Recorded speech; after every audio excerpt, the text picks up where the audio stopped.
慕容复、姓庄的丁老怪，你们3个一起上吧！我萧峰何惧？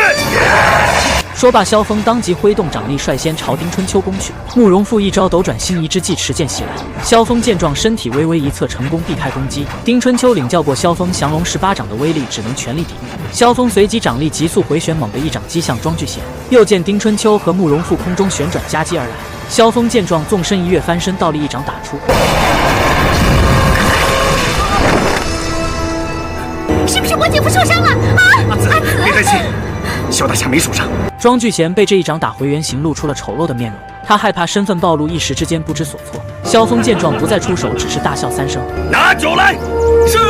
萧峰接过酒袋，仰起头，直接一饮而尽，右手一挥，将酒袋扔给跟随他的18名契丹武士。虽然萧峰刚刚仅3招就逼退了3大高手，顿时豪气焕发。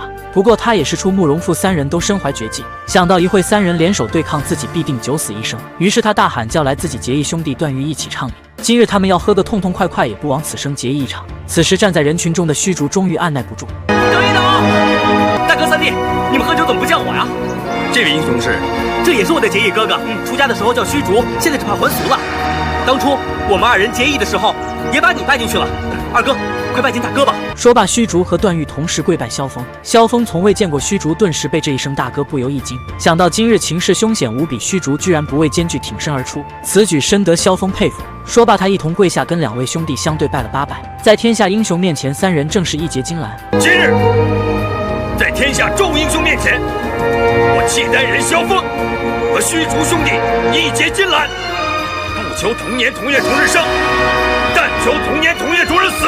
不对，今日我们3兄弟有难同当。萧峰不知虚竹身负200年功力，他本想让虚竹躲在一旁，但这样又显得自己太小觑他了，于是说道：“这18位契丹武士对哥哥是忠心耿耿，我们素来相处是情同手足，我们痛饮之后就放手大杀吧！